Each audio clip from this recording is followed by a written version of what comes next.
పరలోకమందున్న మా తండ్రి, ఈ చివరి రోజు ప్రత్యేకమైన తండ్రి యవనస్తుల సదస్సులో వారి జీవితాలకు తండ్రి ఎలాంటి చీకట్లు కమ్ముకుంటాయో, ముఖ్యంగా వయసులో తండ్రి యామరపాటుకున్న తండ్రి ప్రతి ఒక్క యవన జీవితం మీద ఎలాంటి తండ్రి విషపు కాట్లు పడతాయో, వాక్యపు వెలుగులో నుంచి తండ్రి విమర్శించుకోవడానికి, సరిదిద్దుకోవడానికి ఈ వేదికని తండ్రి మేమంతా కలిసి ఉపయోగించుకోవడానికి తండ్రి మమ్మల్ని నడిపించండి తండ్రి. ఎవరైనా ఈరోజే నూతనంగా వచ్చి సంఘంలో కూర్చున్నవారైతే ముఖ్యంగా వారితో మాట్లాడండి.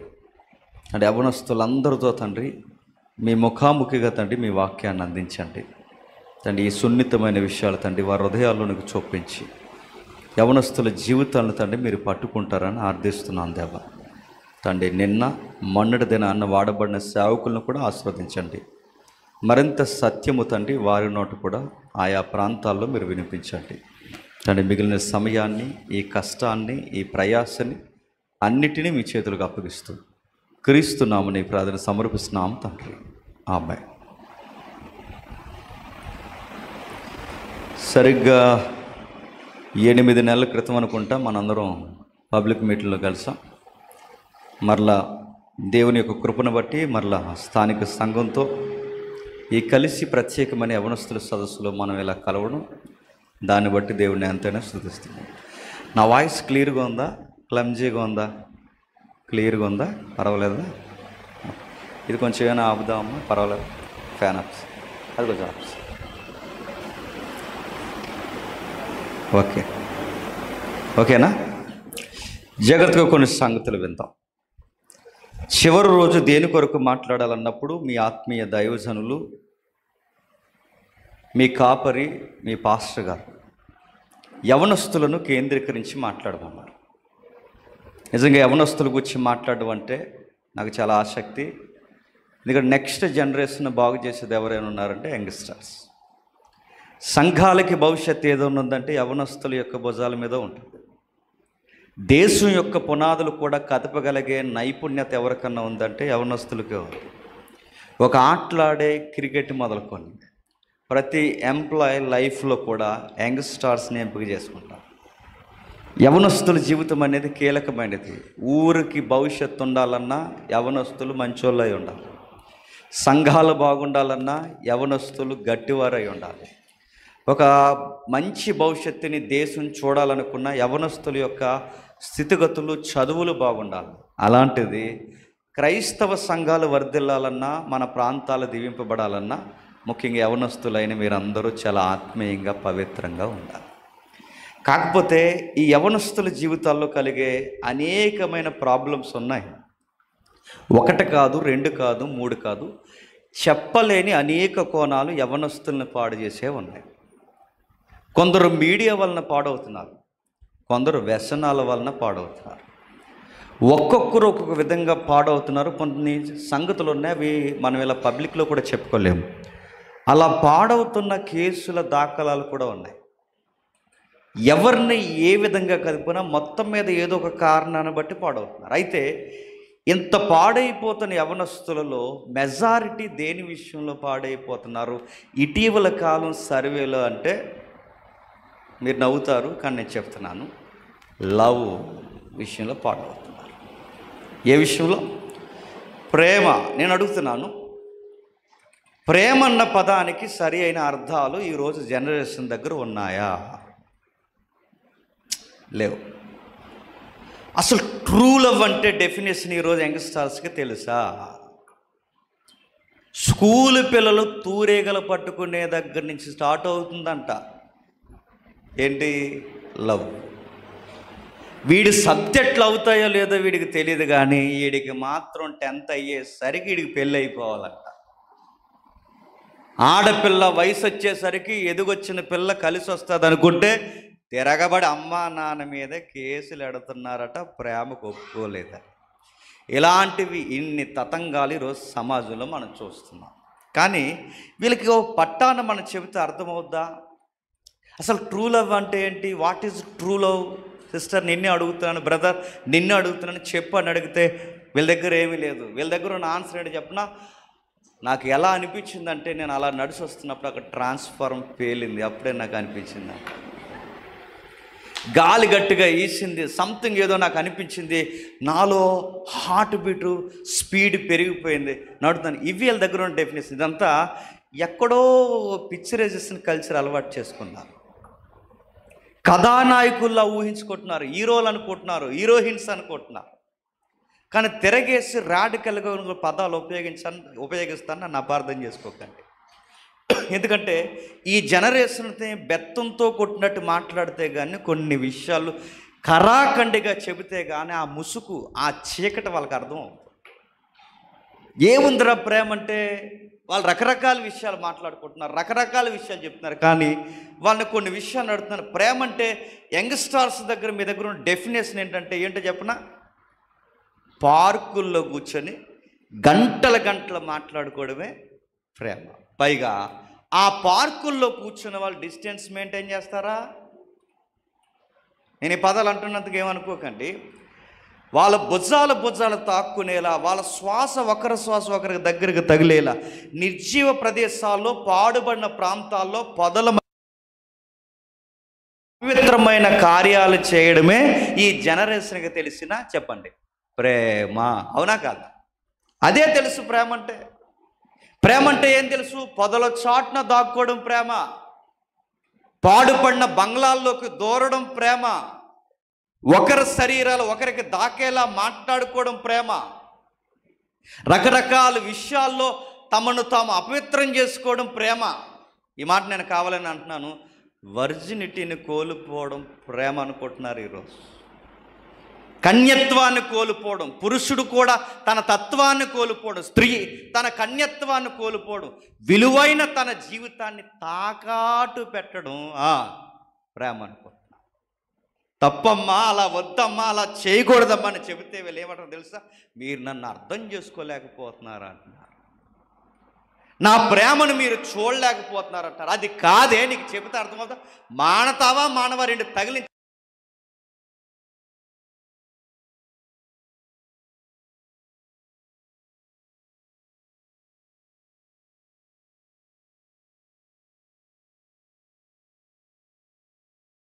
అంటే నా ప్రేమకు అడ్డొచ్చారో నేను ఇంట్లో నుంచి వెళ్ళిపోతాను అన్నాడు. ఎందుకంటే మరి నెలకు 1,00,000 తెస్తాడు కదా ఇంటికి మరి అని నడుదు. బెదిరింపులు, మీరు చెబితే నమ్మరు. పేరెంట్స్ మీద కేసులు పెట్టే యంగ్స్టర్స్ ఎక్కువైపోయారంటే నమ్మగలరా? 25 ఏళ్ళు పెంచిన అమ్మా నాన్నని, 25 ఏళ్ళు 30 ఏళ్ళు పెంచిన అమ్మా నాన్న మీద పిల్లలు కేసులు పెడుతున్నారు. ఏమని? మా ప్రేమకు అడ్డొస్తున్నారు. ఒక ఉదాహరణ చెప్తాను వినండి, వాక్యంలోకి వెళ్ళే ముందు. తల్లిదండ్రుల ప్రేమ అర్థమవుతుందండి. నేను ఎప్పుడో చెప్పాను, షార్ట్ ఫిల్మ్ తీద్దాను అనుకున్నాను, కానీ నాకు సెట్ అవ్వలేదు. ఆ స్టోరీ అలాగ ఉండిపోయింది. చెబుతాను వినండి, జస్ట్ ఒక అవుట్లైన్స్ చెబుతాను వినండి. ప్రేమ దగ్గర ఒక ఇంటర్మీడియట్ పిల్ల, ప్రాక్టికల్ విషయాలు గమనించండి. లోపల పడుకుంది, ముసుకార దుప్పటి కప్పుకుంది. ఆ లోపల పడుకున్న అమ్మాయిని సరిగ్గా 12 అయ్యే సమయానికి వాళ్ళ అమ్మ, నాన్న, తమ్ముడు ఆ తలుపుల దగ్గర నిలబడి టకా డోర్ కొట్టారు. ఇసుకొచ్చేస్తుంది ఆ పిల్లకి డోర్ తీయడానికి. మొదటిసారి పిలిచారు, అమ్మ చిన్ని బయటికి రారా తల్లి అని డాడీ పిలిచాడు. 2 సార్లు పిలిచాడు, డోర్ తీయలేదు. అప్పుడు వాళ్ళ అమ్మ వసాయ్, నాన్న పిలుస్తున్నాడుగా బయటికి రా అని పిలిచింది. అయినా రాలేదు. తమ్ముడు, అక్క అమ్మ నాన్న పిలుస్తున్నారే బయటికి రా అన్నాడు. టకాలమని డోర్ ఓపెన్ చేసింది. ఏ అని అడిగింది. హ్యాపీ బర్త్డే తల్లి, ఈరోజు నీ పుట్టినరోజు అన్న. థ్యాంక్ యూ, నీకు కొన్ని గిఫ్ట్లు తెచ్చామా, మేము వెళ్ళిపోయిన తర్వాత లోపల ఓపెన్ చేయి, ఇప్పుడు ఓపెన్ చేయకంటే సరే ఆ నా గిఫ్ట్ ఏదో ఫోర్స్గా తీసుకుని లోపలికి వెళ్ళిపోయి ఆ గిఫ్ట్ ఇచ్చారులే అన్నట్టు దాన్ని అలా గిరేసింది. ఆ గిఫ్ట్ అలా మంచం కిందకి పోయింది. వెంటనే మళ్ళీ ముసుకేసుకుని నిద్రపోవట్లేదు, షాటింగ్ చేస్తుంది. అప్పుడు 12 తర్వాత సరిగ్గా మెసేజ్ వచ్చింది, happy birthday my dear dash అని పెట్టాడు. వెంటనే అప్పుడు వరకు అమ్మ నాన్న చెబితే రాని నవ్వు, అమ్మ చెబితే రాని నవ్వు, డాడీ చెబితే రాని నవ్వు, సొంత తమ్ముడు చెబితే రాని నవ్వు, గాలి గొట్టంగాడు గాలి మెసేజ్ పెడితే అప్పుడు థ్యాంక్ యూ సో మచ్ ఉండాలండి. ఆ లాంగ్వేజ్ మనకు గుర్తులేదు. ఏదో చెప్పింది రిప్లై ఇచ్చింది, స్టార్టింగ్ చేసుకుంటే కట్ చేస్తే సరిగ్గా 3వ రోజుకి బ్యాగ్ సర్దుకుంది రెడీ. నాన్నగారు సోఫా సెట్లో కూర్చొని పేపర్ చదువుకుంటున్నారు. ఆయన ఎంప్లాయ్. ఆయన సోఫా సెట్లో కూర్చొని పేపర్ చదువుతుండగా బ్యాగ్స్ పట్టుకుని తన రూమ్లో నుంచి బయటకు వచ్చింది. డాడీ అడిగాడు, తల్లి ఎక్కడికమ్మా బ్యాగ్ చదువుకున్నావు అన్నాడు. మౌనంగా నిలబడింది. ఎక్కడికమ్మా అని అడిగాడు. ఎందుకంటే తల్లిదండ్రులకి చాలా ధైర్యంగా అబద్ధాలు చెప్తారు కదండి. ఏమీ లేదు డాడీ, ఇక లాండ్రీ షాప్ ఉంది కదా, అక్కడికి వెళ్తున్నాను. డ్రై వాష్ షాప్లు ఉంటాయి కదా, ఇప్పుడు అప్డేట్గా వచ్చినాయి, ఆ షాప్కి వెళ్తున్నాను డాడీ అని చెప్పాను. జాగ్రత్త అమ్మా, రోజులు బాగాలేదు, త్వరగా వచ్చి ఆ బ్యాగ్ ఇచ్చేసి ఇది చివరినేగా, జాగ్రత్తగా వెళ్ళరా అని డాడీ పంపించేశాడు. వెళ్ళింది. 1 గంట అయింది, 2 గంటలు అయింది, 3 గంటలు అయింది, 4 గంటలు అయింది, రాలేదు. అక్క 1.5 గంటల పైనే, 2 గంటల పైనే, 3 గంటల పైనే అవుతుంది, ఇంకా అక్క ఇంటికి రాలేదు. ఆ షాప్ దగ్గరికి వెళ్ళిందంది, ఒకసారి వెళ్ళి చూడరా అంటే పరుగెట్టుకుని వాళ్ళ తమ్ముడు వెళ్ళాడు. మా అక్క వచ్చిందన్నారు ఆంటీ, రాలేదంటే మీ అక్క ఏం రాలేదు బాబు అన్న. అటు తిరిగాడు ఇటు తిరిగాడు, పరుగు ఇంటికి వెళ్ళి డాడీ అక్క రాలేదనగానే కొంచెం టెన్షన్లో పడ్డాడు. ఎందుకంటే తండ్రులకి కూతుర్ల మీద ప్రేమ ఎక్కువ ఉంటుంది. ఏమైంది అంటే అక్క రాలేదు. ఎక్కడికి వెళ్ళారో ఫోన్ స్విచ్ ఆఫ్ చేయబడిందని వస్తుంది. అటు పరిగెట్టాడు ఇటు పరిగెట్టాడు, సాయంత్రం అయిపోయింది, ఇంకా అమ్మాయి రాలేదు. ఏమైందో తెలియదు. ఈ లోపల వాళ్ళ అమ్మకి కంగారు వచ్చింది. ఏమండి ఏదో జరిగిందండి, భయం వేస్తుంది. బయటికి వెళ్ళింది. ఏ అదవి ఏం చేశాడో ఏంటో. ఆ పిల్ల బట్టలు ఉతకడానికి, అదే బట్టలు ఉతికించడానికి వెళ్తే ఈ లోపు పాపను ఏం చేశారేంటో, పోలీస్ స్టేషన్ కంప్లైంట్ ఇవ్వండి అంటే, పోలీస్ స్టేషన్ కంప్లైంట్ ఇస్తే ఏమవుతుందో ఏంటంటే, మరి ఏం చేస్తామండి, పోలీసులు కంప్లైంట్ ఇద్దామంటే, సరే పోలీస్ స్టేషన్ కంప్లైంట్ ఇవ్వాలంటే అమ్మాయి ఫోటో ఉండాలి. మిస్సింగ్ కేసు నమోదు చేస్తారు కంప్లైంట్ తీసుకునే ముందు. అమ్మాయి ఫోటో ఉండాలి, అమ్మాయికి సంబంధించిన ఆథరైజ్డ్ ఏదో ఒకటి ఉండాలి. అంటే అది ఏదో ఒక కార్డు, ఐడి ఉండాలి. ఐడి ప్రూఫ్ కొరకు లోపలికి వెళ్ళాడు. ఎదుగుతుంటే సరిగ్గా తన ఎక్కడైతే తన తలదూకుంటుందో ఆ టేబుల్ మీద ఒక లెటర్ పెట్టేది. డాడీ దయచేసి మీరు నన్ను ఎతక్కండి, నేను కొన్ని నెలలుగా చాలా తీవ్రంగా ఒక అబ్బాయిని నేను ప్రేమిస్తున్నాను. నేను చెబితే మీరు ఒప్పుకోరని, ఇంట్లో నేను చెబితే ఒప్పుకోరని నాకు తెలుసు. మీరు గౌరవ మర్యాదలకి పెద్ద పెట్టేస్తారని నాకు తెలుసు. అవసరమైతే నన్ను చంపేస్తారని కూడా తెలుసు. ఇలాంటి విషయాలు మీకు అస్సలు నచ్చవని తెలుసు. ఎందుకంటే మీరు సొసైటీలో గౌరవపదమైన ఒక పెద్దగా పెరిగారని తెలుసు డాడీ. అందుకే దయచేసి ఎతకండి, మా ప్రేమకు అడ్డు రాకండి. ఒకవేళ మేము ఎక్కడున్నామని తెలిసినా దయచేసి మమ్మల్ని చంపకండి అని లెటర్ రాసి వెళ్ళి, ఆ లెటర్ ఆయన దాచుకున్నాడు. బయటకు వచ్చాడు. విషయం నడిచింది. సరిగ్గా 3 రోజులకి బయటకు వచ్చే సమయానికి ఏమంటే కంప్లైంట్ వద్దు, ఏమొద్దు చెప్పట్లేదు. ఎందుకంటే తండ్రులు ప్రతి విషయాన్ని బయటికి చెప్పరండి. చెల్లెలు బాగా వినండి, చిన్నపిల్లలైనా చెల్లెలు ఎవరైతే బాగా వినండి, బయటికి చెప్పలేదు. సరిగ్గా 3-4 రోజులకి ఆ పిల్ల ఆటో దిగి ఆ బ్యాగ్స్ పట్టుకుని నడుచుకుంటూ వస్తుంది. 3-4 రోజులకి ఏమైంది, గాలి గొట్టంగాడు బయటికి తెలిస్తే పూరి కూడా కొండవు. మళ్ళీ చెప్తున్నాను నేను, ఆడేం చేయలేడు. వాడిని పెంచుతాడు అనుకుంటున్నావా? వాడు నిజంగా పనికొచ్చే పనోడే అయితే ఇలాంటి పిచ్చి పనులు చేస్తాడా? 3 రోజులు టిఫిన్ అట్లేరు, 3 రోజులు భోజనం పెట్టలేడు, కనీసం నీకు ఒక బట్ట కొనలేడు. ఆ పిల్లకి అర్థమైంది ఏదో జరిగింది సంథింగ్. ఆ విషయం అంతా పక్కన పెట్టండి. 3వ రోజుకి బ్యాగులు పట్టుకుని వస్తే పరుగున వాళ్ళ అమ్మాయి వెళ్ళింది, పరుగున తమ్ముడు వెళ్ళాడు. హక్ చేసుకున్నారు. ఎక్కడికి పోయావే, ఏమైందే, ఎక్కడ పోయావో చెప్పా చేయకుండా నీ గురించి కాయలు కాసేలా మేము ఏడుస్తున్నాం. ఏమైందిరా, లోపల రా, తిన్నావా లేదా, ఇటు ఎలా ముఖమేంటి ఎలా అయిపోయింది, ఏమైందని లోపలికి తీసుకెళ్లారు. ఆ లోపల తీసుకెళ్తే అర్థం అవట్లేదు ఆ పిల్లకి. ఏం అర్థం అవట్లేదంటే, అసలు ఇలాంటి పాడు పని చేసిన ఏ అమ్మాయినా ప్రేమిస్తుందా? రాక ఇంట్లోకి అని చెప్తుంది. అయినా మా అమ్మ నన్ను ప్రేమగా స్వీకరిస్తుంది, మా తమ్ముడు నన్ను ప్రేమగా స్వీకరిస్తున్నారు, ఇంత ప్రేమగా నన్ను స్వీకరించి నా లోపలికి తీసుకుని వస్తున్నారంటే తనకు ఒక విషయం అర్థమైంది. తెలివైన పిల్లే. ఏమర్థమైందంటే, బహుశా నేను రాసిన ఉత్తరం వేళలో చదవాలి. ఒకవేళకి ఉత్తరం వీళ్ళకి అర్థమై ఉంటే నేను లేచిపోయాను అని అర్థమవును, ఇంట్లో కూడా రానివ్వరు. అంటే ఈ విషయం వీళ్ళకి అర్థం అవ్వలేదు. మరి ఆ లెటర్ ఏమైంది? డైనమాలో పడింది. అటు పరిగెట్టింది, ఇటు పరిగెట్టింది. ఖచ్చితంగా మా డాడీ చదువుంటాడు. మమ్మీ డాడీ ఏడి అని అడిగింది. మమ్మీ నిన్నే డాడీ ఏడని అడిగితే ఆ ఎదవ కోసం ఎత్తకంది. షాక్ అయిపోయింది. ఎప్పుడు నాన్న పేరు పెట్టి పిలవని మా మమ్మీ, ఎప్పుడూ కనీసం ఏ రోజు అగౌరవంగా మాట్లాడిన నా తల్లి మా నాన్న ఎదవంటుందేంటి? ఏడు మమ్మీ, డాడీ ఏడు మమ్మీ అంటే ఆ ఎదవ కోసం అడుకో పనికి మాలినోడు. ఏమయ్యాడు మమ్మీ అంటే ఫోటో చూపించింది, చచ్చిపోయాడు. ఆ డాడీ చనిపోవడం ఏంటి? ఏం అర్థం అవ్వట్లేదు, ఏం మాట్లాడట్లేదు. లోపలికి వచ్చింది, నాన్న చనిపోవడం ఏంటి, ఎదవంటుంది ఏంటి, ఏం జరిగింది? ఏడుస్తూ తన గదిలోకి పోయింది. నేల మీద పడి ఏడుస్తుంది. ఆ నేల మీద పడి ఏడుస్తున్నప్పుడు సరిగ్గా పుట్టినరోజు గిఫ్ట్ ఇచ్చారు కదా, ఆ గిఫ్ట్ మంచం కింద కనబడి ఒక్కసారి బాధపడి ఆ గిఫ్ట్ బయటకు లాగింది. అప్పటికి ఆ గిఫ్ట్లో ఈ పిల్ల వస్తుందని తెలిసి ఆ గిఫ్ట్కి ఒక డాడీ లెటర్ అంటించేసి ఉంచాడు.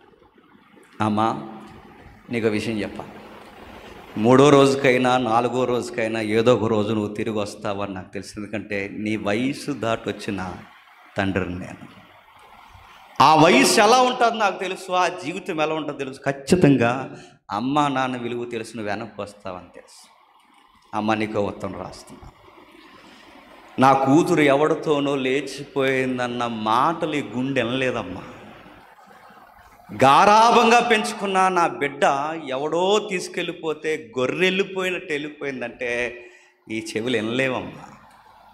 అందుకే నా బిడ్డకి అవమానం రాకూడదని, నా బిడ్డని ఎవడో ఏది అనకూడదని, నా బిడ్డ తప్పు చేసినా ఎప్పటికీ తండ్రికి బంగారమే అని ఒక నిర్ణయం తీసుకున్నానమ్మా. ఏం చేశారు? చదువుతుంది అందులో. నా బిడ్డ ఎవడో ఏమనడానికి వీల్లేదని ఒక నిర్ణయం తీసుకున్నానమ్మా.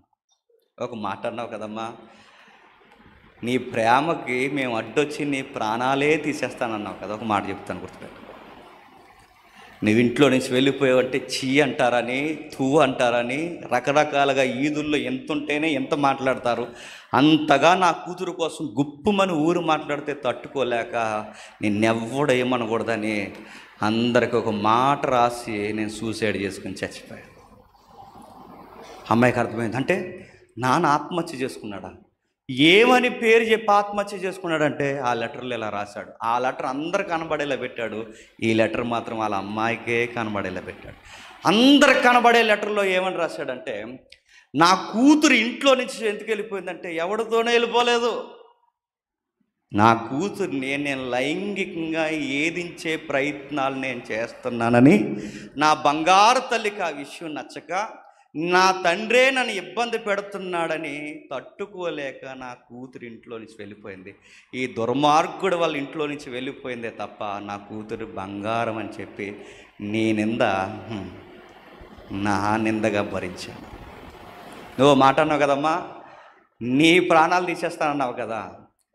ప్రాణాలు ప్రేమ కొరకు ఇచ్చేసేది నిన్ను తీసుకెళ్ళిపోయేవాడో, నువ్వు బాగుండాలని నీ కొరకు ప్రాణాలు ఇచ్చేసే ఈ తండ్రిది నిజమైన ప్రేమ నువ్వే తెలుసుకో తల్లి, నువ్వు వస్తావని లెటర్ రాసి చచ్చిపోయాడు. ఇప్పుడు చెప్పండి, ఈ చిన్న విషయంలో, ఈ పరిస్థితుల్లో, ఈ కథలో, ఈ స్టోరీలో ట్రూ లవ్ ఏం కనబడుతుంది చెప్పండి. ఎప్పుడైనా మీరు గమనించండి, పిల్లలుగా ఎన్ని తప్పులు చేసినా వెంటనే 2 దెబ్బలు పడేసి మళ్ళీ సెంగులోకి లాక్కుండేది ఎవరో తెలుసా? మీ అమ్మే. గుర్తుపెట్టుకో. నువ్వు ఎంత తప్పు చేసినా మళ్ళీ నేను వెనక్కి నిలబెట్టి ఎదురు ఈదోలతో గొడవాడేది ఎవరు తెలుసా? మీ నాన్నే. మనకి ఈ ప్రేమ కళ్ళకు కనబడదండి. హాయ్, గుడ్ మార్నింగ్, టిఫిన్ చేసావా అనగానే ఎంత కేరింగో నా మీద. టిఫిన్ చేశారని అడుగుతున్నారు. ఆడు జొమాటోలో ఏమైనా బుక్ చేశాడు నీకు టిఫిను? ఆడు ₹10 పని చేయండి, నీకు ఏది ఇవ్వడు. కానీ నీకేమి నచ్చింది తెలుసా? టిఫిన్ చేసావా అని అడిగింది కేరింగ్ అనుకుంటావు, చెత్త మాటలు కేరింగ్ అనుకుంటావు, రమ్యమైన మాటలు. పార్కుల్లో కూర్చుని గంటలు ఏం మాట్లాడుకుంటారు? భుజాలు తాక్కుని శ్వాస తగులుతుంటే కన్న పేగు తంచుకుని పుట్టిన ఆ తల్లిదండ్రుల్ని ఘరానాగా మోసం చేస్తూ, ఆ ఇంటిని ఈడి మోసం చేస్తూ, ఈ ఇంటిని ఈ పిల్ల మోసం చేస్తూ, ఈ మోసకరమైన అబద్ధపు పనులు చేస్తూ ఈ మోసానికి పెట్టుకున్న పేరేంటండి? ప్రేమ. ఎవడన్నాడు ప్రేమని? దీన్ని ప్రేమ అంటారా? దీన్ని వైరాగ్యం అంటారా? దీన్ని జీవితాలు అర్థం చేసుకుంటారని అడుగుతున్నాను. పతనానికి అడుగులు వేయడం అంటారు దీన్ని. జారత్వానికి ప్రేమకి ఆకాశానికి భూమికున్నంత తేడా ఉంది. లస్ట్కి దాన్ని సెక్సువల్ అబ్యూజ్గా ఎక్స్పోజ్ చేయడం లవ్ అనరు. మ్యారిటల్ లవ్ అని బైబిల్లో ఉంది. ప్రేమ అన్నది మ్యారేజ్ జోన్లో ఉంది. అది మనకు అర్థం కానంత వరకు ఈ గాలి కూతలే ప్రేమ అనుకుంటాం. ఈ చరిత్ర ఇలా చదువుకుంటూ మాట్లాడుకుంటూ మనం అలా ముందుకెళ్తే ఈ సొసైటీలో చాలా స్టోరీస్ ఉన్నాయి. మీరు చేసే పనులకి మీరు అనుకుంటారు ఎవరికేం కాదు, నేను బాగుంటే. ఇంత సెల్ఫా 30 ఏళ్ళు నీ మీద ఎన్నో కళలు పెట్టుకుని పెరిగారు. ఇప్పుడు నా జీవితం నా ఇష్టం అని బతికితే నిన్ను కన్నా నీ మీద కళలు కని వాళ్ళు వయసు అయిపోయిన వాళ్ళు తట్టుకోగలరా? వాళ్ళకి ఏదో ఒక రోగం వస్తే, ఏదో ఒక ఇబ్బంది వస్తే నువ్వు చేసిన పనికి అర్ధాంతరంగా గుండె ఆగిపోతే బైబిల్ ఏమన్నా తెలుసా? తల్లిదండ్రులు నిష్ఠూర పెట్టిన వారి ఆత్మ చెప్పండి హఠాత్తుగా ఆరిపోతుంది. మీ అమ్మ నాన్నని ఏడిపించి, మీ తల్లిదండ్రులను ఏడిపించి, నువ్వు ఎవరినో ఆ అమ్మాయిని తీసుకుని ఒక అబ్బాయిని నువ్వు తీసుకుని వెళ్ళిపోయి మీరు సుఖంగా కాపురం చేసేస్తానంటే బాగుపడతారు అనుకుంటున్నారా? బైబిల్ స్టేట్మెంట్ ఇచ్చింది, తల్లిదండ్రులను నిష్ఠూర పెట్టిన వారిని ఏడిపించిన వారిని వరదెల్లరు కాక చెప్పండి వరదెల్లరు. ఎక్కడేసిన గొంగలు అక్కడే. జీవితాలు అరిగిపోవాలి, కీళ్ళు అరిగిపోవాలి తప్ప కన్న పేగు యొక్క బాధ ఎలా ఉందో దేవుడు మొట్టికాయలు ఖచ్చితంగా చెప్పండి వేస్తూనే ఉంటాడు. అంటే బైబిల్లో ఇలాంటి విషయాల్ని సపోర్ట్ చేయదంటే అస్సలు సపోర్ట్ చేయదు. ఎందుకంటే ఈ మధ్యకాలంలో దిక్కుమాలిన బోధలు కొన్ని వచ్చినాయి. ప్రేమ పెళ్ళిళ్ళే దగ్గరుండి చేస్తున్నారండి. ఎవరన్నా అడగకన్నా ప్రేమ పెళ్ళిళ్ళ దగ్గరుండి చేయడం ఏంటి? నువ్వు దరిద్రుడివి, భయంకరుడివి, సాతానుగాడికి పుత్రుడివి, సాతానికి ఏజెంట్గా ఉన్నావు కనుక నువ్వు ప్రేమ పెళ్ళి చేస్తావు. నీకు చెయ్యాలి ముందు ప్రేమ పెళ్ళి చేస్తాను అడుగుతున్నావు, చేస్తావా? ఈడు మళ్ళీ ఈ పనికిమాల డైలో కొంతమంది చెప్పేది చెప్పినా ఎవరు నీకు సపోర్ట్ చేయకపోయినా మై హోనా అన్నాడు.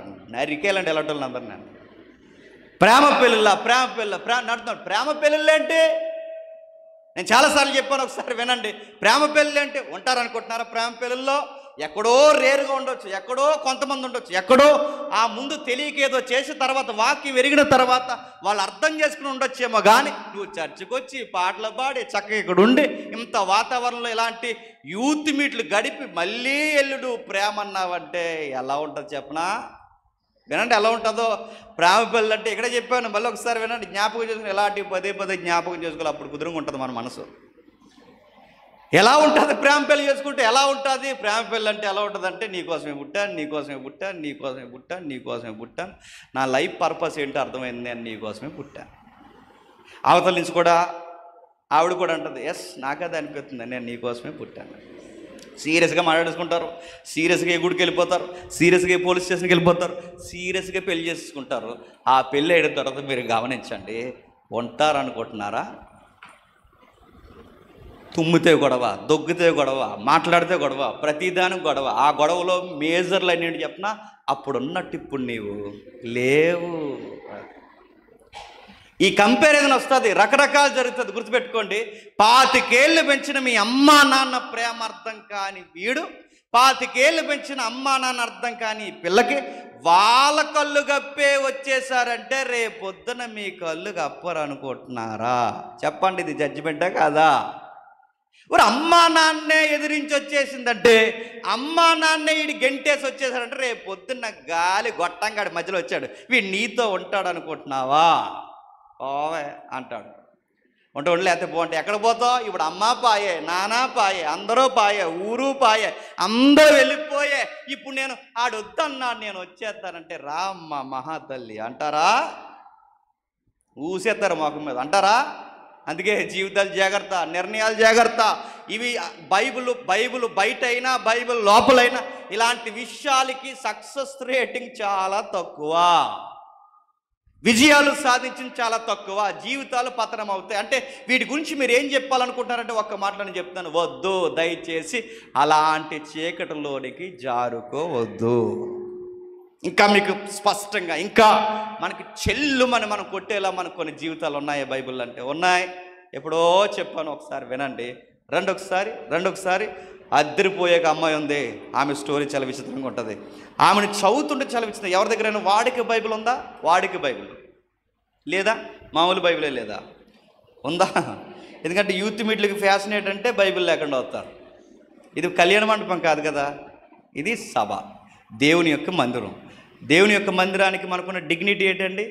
బైబిల్ ఉండాలి చేతుల్లో. బైబిల్ లేకుండా రాకూడదు. వాడికి బైబిల్ అని వాడండి, చాలా ఉపయోగపడుతుంది వాడికి బైబిల్. ఇంకా మీకు బాగా అర్థం కావాలంటే వాడికి బైబిల్ అనగానే ఎక్కువ ఈ భాష మనకి ఎక్కడ అవుతుందంటే రోమన్ క్యాథలిక్ బైబిల్ చూసారా, అక్కడ ఉంటుంది వాడికి బైబిల్. అది మీకు యాప్ కూడా ఉంటుంది, వీలది చూడండి. నేను చెప్పిన వచనాన్ని మీ బైబిల్లో చూడండి, నేను వాడికి బైబిల్లో తర్వాత చదువుతాను. ఆదికాండము 24వ అధ్యాయం, ఆదికాండము 24వ అధ్యాయం. జాగ్రత్తగా వినండి. మీరు అనుకోవచ్చు, మొదటగా చెల్లెళ్ళ కోసం ఎందుకు చెప్తున్నారంటే ఇంటికి దీపం చెప్పండి. అది ఇంటికి దీపమైన ఆవిడే ఇల్లు తగలడిపోవాలన్నా చెప్పండి. అందుకే ముందు మీరే, తర్వాత బాయ్స్ కోసం మాట్లాడదాం. చూద్దాం. ఆదికాండం 24వ అధ్యాయం, ఆదికాండం 24వ అధ్యాయం 15 వచనం నుండి. అతడు మాట్లాడుట చాలింపక ముందే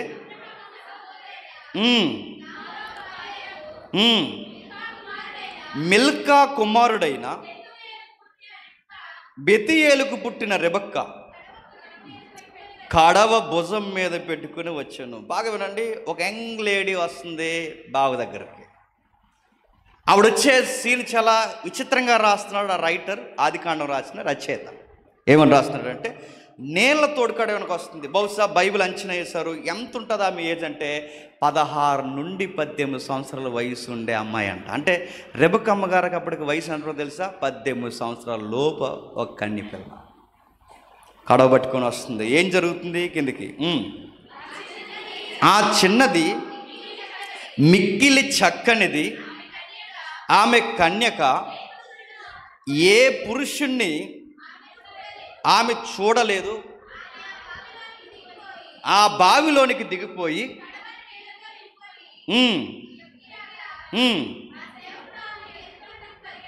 ఆ సేవకుడు ఆమెను ఎదుర్కోవడానికి పరిగెట్టి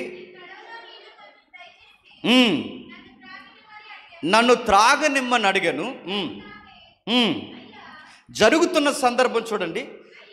ఇక్కడ ఒక విషయం గమనించండి. ఇక్కడ జరుగుతున్న నేపథ్యం తెలుసు. అప్పటికి లేక ఒక కొడుకు పుట్టాడు పెద్ద ఆయనకి. ఆయన పేరు అబ్రహాం గారు. అబ్రహాం గారికి లేక పుట్టిన కొడుకు పేరు ఏం పేరు? ఇస్సాక్ గారు. ఇస్సాక్ గారికి పెళ్లి వయసు వచ్చేసింది.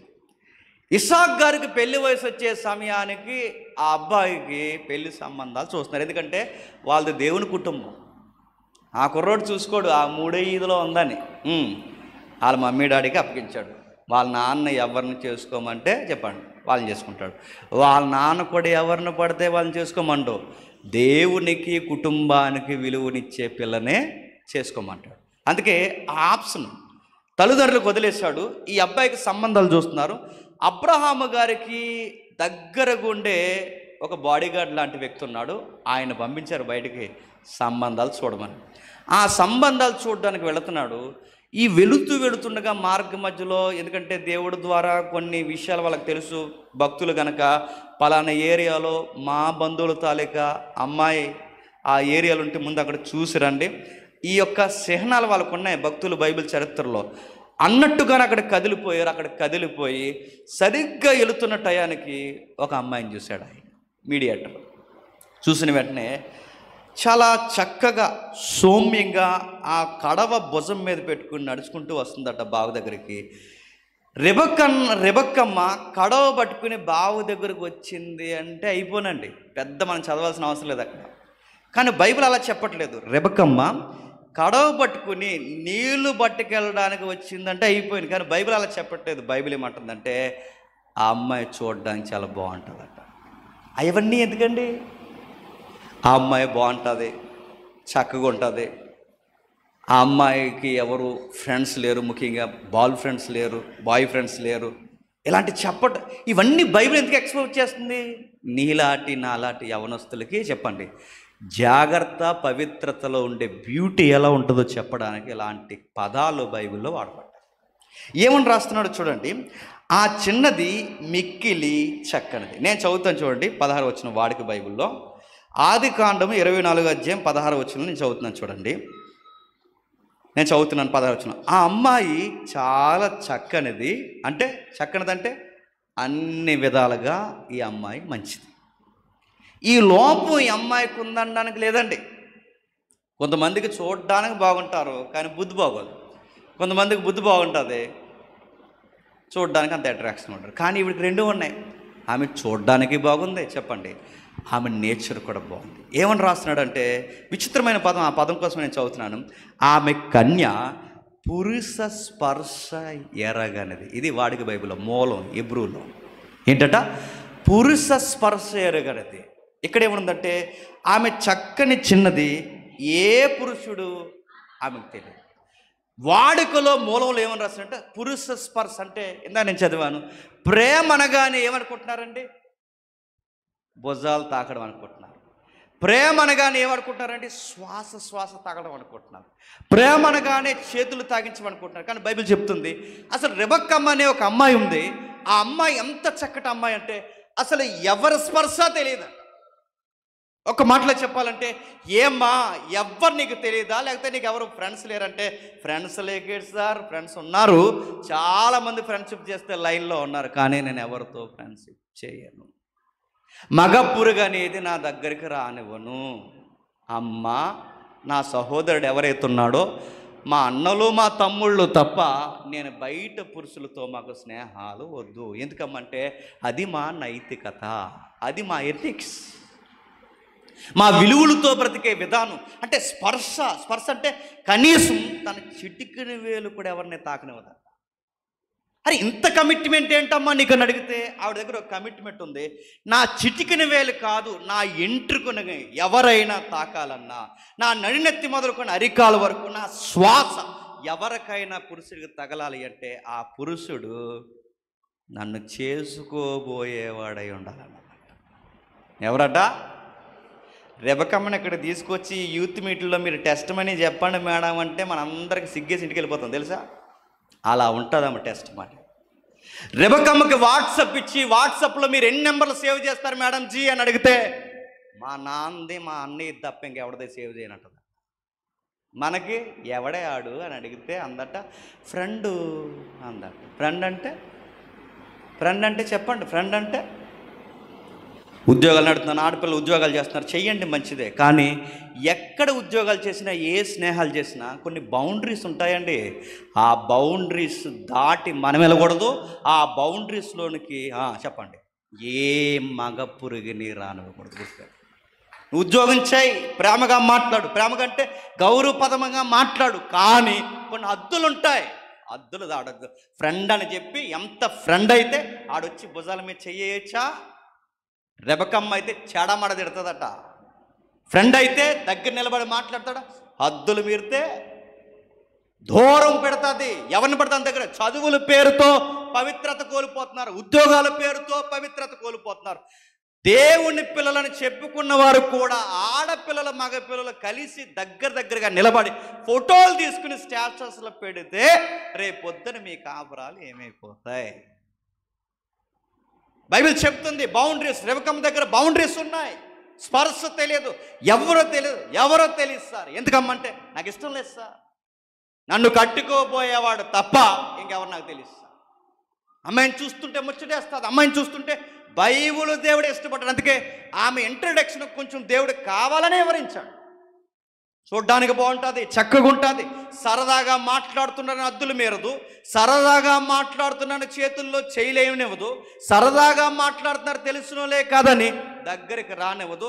ఎంతవరకు మాట్లాడాలో చెప్పండి, అంతవరకే మాట్లాడుతుంది. ఎవరైనా ఇంటికి వస్తానంటే దయచేసి రావద్దు. మనం సోఫా సెట్లో కూర్చోబెట్టి థమ్సప్ తాగుతారా, కాఫీ తాగుతారా, టీ తాగుతారా, ఏంటంటే బొంద తాగుతారు, ఎవరు తీసుకెళ్ళి ఇంటికి నేను అడుగుతున్నాను. నేను ఇంటికి తీసుకున్నా భయం అసలు మీ అమ్మ నాన్న లోకు కట్టావు నువ్వు. ఎవడ ఇంటి వరకు వచ్చాడంటే బైక్ వేసుకుని వచ్చాట, వాకిట్లో దించాడు. ఎంత భయం లేని గుండె అండి. బైక్ వేసుకుని వచ్చి నేను బైక్ వేసుకుని వచ్చి కాలేజీ నుంచో లేదా ఉద్యోగం నుంచో తీసుకుని వచ్చి నేను అక్కడ దించి ఏదో తప్పని పరిస్థితుల్లో, ఏదో తెలియని లేదు తప్పని పరిస్థితుల్లో, ఇంకా లేదు ఆప్షన్ లేదనుకున్న పరిస్థితులు ఏదో అనుకోవచ్చు. కానీ అంత ధైర్యంగా అక్కడ తీసుకొచ్చి నిలబెడితే నిన్నేమనుకోవాలి? బయట వాళ్ళ సంగతి వదిలేయండి. నేను క్రైస్తవ పిల్లల కోసం మాట్లాడుతున్నాను. ఎందుకంటే మన క్రైస్తవ పిల్లలుగా మన బైబిల్లో మన భక్తులకి నైతికత కొరకు పడి చచ్చారు వాళ్ళు.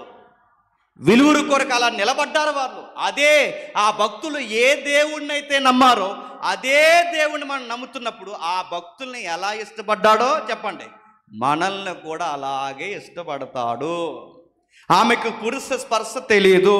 ఆమెకి ఫేస్బుక్ ఇచ్చినా ఆ ఫేస్బుక్ ఇలా ఓపెన్ చేస్తే స్త్రీల మాత్రమే ఫ్రెండ్స్ ఉంటారు తప్ప, చెప్పండి, పురుషులకి లైక్ చేయండి, షేర్ చేయండి, కామెంట్ చేయండి. ఇందాక చెరువుకాడ దిగాని ఫోటో అందో గుర్తుపెట్టుకో. స్టేటస్లో ఈ మధ్య స్టేటస్లు ఎక్కువైపోయినాయి. మగపిల్లలకి ఆడపిల్లలకి స్టేటస్లో అడుగుతున్నాను.